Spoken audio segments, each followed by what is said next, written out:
There are countless examples of corrupt, evil, and even criminal cops.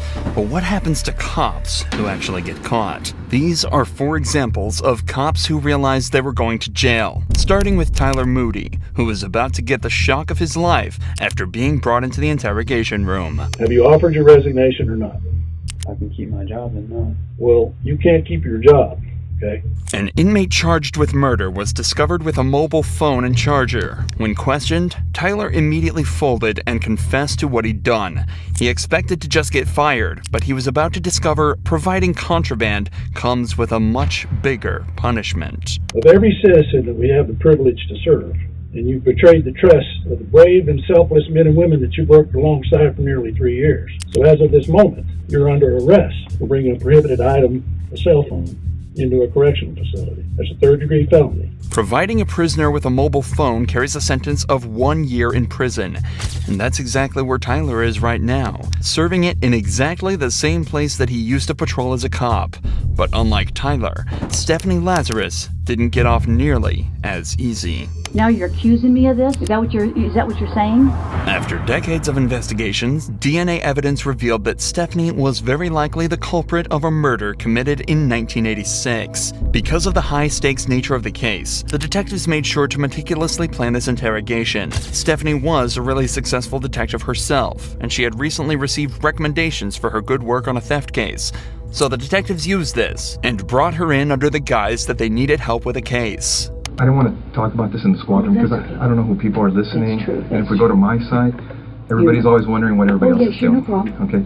An interrogation room is a strange place for such a conversation to take place, so to put her mind at ease, detectives told her this was the place they'd least be likely to be overheard, as the case details were strictly confidential. Sherry Rasmussen's body had been found at her home after being shot 3 times. At the time, police suspected the murder was a result of a burglary gone wrong, but the case went cold when they couldn't identify the suspect. However, 23 years later, when revisiting the case, detectives found evidence that led them towards Stephanie, a girl who had been trapped in a love triangle with Sherry and her husband, John Rutten. So the detectives decided to bring up John's name to see how she'd react. Were you guys friends, close friends? Yeah, we're very close friends. I mean, what's this all about? It's a case we're working on and it involves John, and in there's notes and stuff that he knew you and stuff. Oh yeah, I mean, we were good friends. I lived in the dorms for 2 years. Was there ever any relationship or anything that developed between you guys? Yeah, I mean, we dated. You know, I mean, what's this all about? Well, it's relating to his wife. Both the detectives and Stephanie have tried to seem as friendly and relaxed as possible around each other, but Stephanie is obviously starting to get very anxious at this point. Even though the detectives gave a somewhat believable excuse, she is now in an interrogation room faced by 2 detectives being questioned about a girl she supposedly murdered 20 years earlier. Her breathing has become faster, and her language is defensive, and her movements have become more erratic. And you're right. I mean, if you guys are claiming that I'm a suspect, then, you know, I got a problem with that. Okay. Okay? So, you know, if you're doing this as an interrogation, you're saying, hey, I'm a suspect. Well, now I got a problem with, you know, now you're accusing me of this? Is that what you're saying? Obviously, you know about all the DNA stuff and things of the nature that, you know, gets done on cases nowadays. You know, if we asked you for a DNA swab, would you be willing to give us one? Maybe. Because now I'm thinking I probably need to talk to a lawyer. Stephanie chooses to provide DNA evidence, hoping her willingness to help out would ultimately prove her innocence. But, unfortunately for her, just 5 minutes later, the detectives decide they've heard enough and put her in cuffs. Months later, after a long and arduous trial, a decision was made by the jury. We, the jury, in the above entitled action, find the defendant, Stephanie Eileen Lazarus, guilty of the crime of murder of Sherry Rasmussen. We further find the murder was of the 1st degree. Stephanie was sentenced to 27 years in prison after being hit with a single felony charge of 1st-degree murder. But to this next cop, Jalen Fleer, a single felony charge looks like child's play. Can I ask, is this something I should have lawyers on?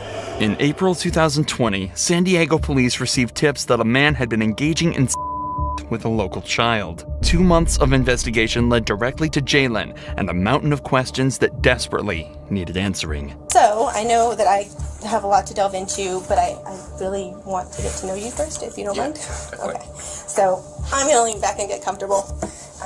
Just because... Are you comfortable? Do you want to take off your duty belt? No, I'm good. Okay. Can you tell me a little bit about your upbringing? Yeah, so I will ask what this is about. Yeah, so we're looking into some allegations that were made. We're kind of, it started with a Crime Stopper report, so we're just kind of going from there. We did receive a picture that, you know, when we looked into it, it looks similar to you, so I don't know if you can take a look at the picture and just tell me if you've seen this picture before. Oh, I have like 15 million things here. Okay. As soon as the allegations are brought up, Jalen becomes visibly stressed.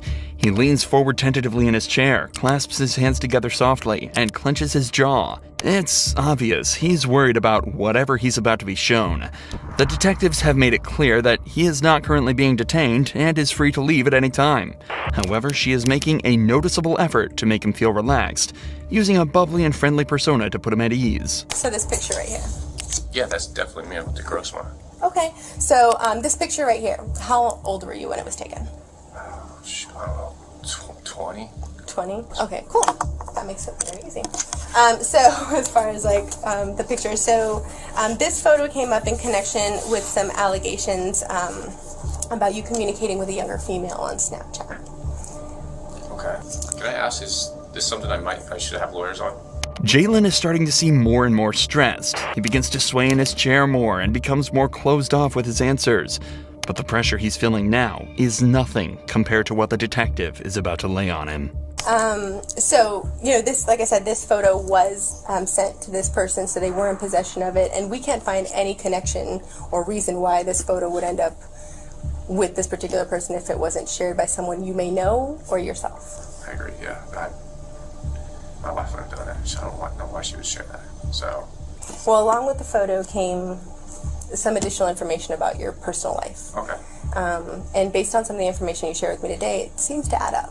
Okay. The account that shared the photo and the information was called J178211, a seemingly random selection of numbers, until you realize that 17 was his college baseball jersey number, 82 was his high school jersey number, and 2011 was the year he graduated in.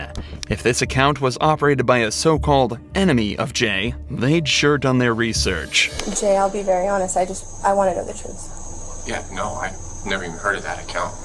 Okay. Have you ever shared any images of your with anyone? Yeah. Okay. And how many times would you say you've done that? A lot. Did you ever share any videos of you having with anyone? With anyone? No. I've always had personal videos of me and my wife. That was it. And my ex actually had one, but... Jalen then rightly decides that he's already answered enough of the detective's questions and asks him for a lawyer. However, unfortunately for him, he's quickly handed a search warrant, allowing the police to seize DNA, his phone, and his car. Police used this to gather a mountain of evidence against Jalen and, just a few weeks later, turned himself in. Jalen was charged with 20 felonies, including engaging in lewd acts with children under the age of 14, pandering children under 16, and engaging in a child under the age of 16. A few months later, he was sentenced to 12 years in prison. But this disturbing act doesn't even compare to the atrocities that Daniel Holtzclaw committed. Daniel was brought in for interrogation after a report came in that he'd made an unlawful traffic stop and forced the female driver to remove her clothing and perform on him. What detectives didn't know was that this was just one of dozens of other crimes that Daniel would find himself accused of. So we have no misunderstanding because, and maybe I didn't key in on some things. I want you turn in your activity card, walk me through it all again. Turn my activity card, I leave out of station, turn off my computer, done for the night, head left to go westbound on 50th from Prospect. About a block down, I see a Grand Prix in the outside lane. I was in the inside lane. Directly in front of me, car swerved. At that time, I kind of fall behind of it. Lincoln. I didn't want to light it up at the stop sign, so I waited till it go forward and just lit it up just to the west. And then that's when I made the traffic stop. Daniel recounts his version of events from that night. Cops said that he didn't report on the stop dispatch, run a records check on the driver, or even let them know that he just logged off for the night. But Daniel just explains that everything happened so fast he just forgot to do all of that, and made the traffic stop off the grid. However, Daniel doesn't seem 100% sure while recounting this evening. He takes unusually long breaks between statements and speaks in incomplete sentences. The true reality of cases is that it's almost usually impossible to get a conviction as long as there was no video or photo evidence of the event. The victim barely ever has any ability to prove that the suspect did what they did, as in most places, they are innocent until proven guilty.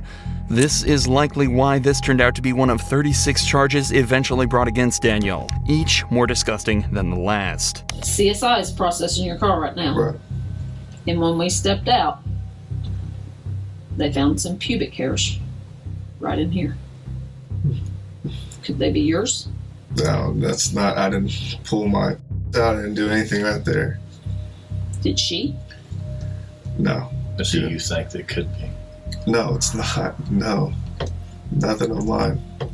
Your pubes couldn't be? No. Right there? No. You seem a little extra worried whenever you talked about seeing her boobies. You sure she just didn't flash you? I can't. She did not flash. I don't want to say I can't recall, but I'm pretty positive she didn't flash. I see a pair of titties. She went like this, but nothing as far as I'm going like crazy looking. Lifting the shirt. No. This whole situation and just. It's kind of scary. It is scary, and I don't want my rep to be. Everything's about in law enforcement. I don't know, 3 years on. I know that, but everything's about your rep. Absolutely. And I don't want this to fall on my rep. Unfortunately for Daniel, though, this absolutely would affect his rep, as the DNA tests on the hair found in the car came back as a perfect match, and statements given by his girlfriend directly contradicted his story. So after the interrogation, he was placed on administrative leave, but just 2 months later, 12 more women came forward with claims, and he was subsequently arrested. Verdict, count 1, battery. Defendant is guilty of the crime of battery and set punishment at 8 years. Count 2, procuring lewd exhibition. Not guilty of the crime of procuring lewd exhibition. Count 3, burglary in the first degree. Defendant is not guilty of the crime of burglary in the first degree, nor lesser included. Count 4, procuring lewd exhibition. Defendant is guilty of the crime of procuring lewd exhibition, and punishment is set at 5 years. Daniel was found guilty on 18 of the 36 charges and sentenced to 263 years in prison without the possibility of parole.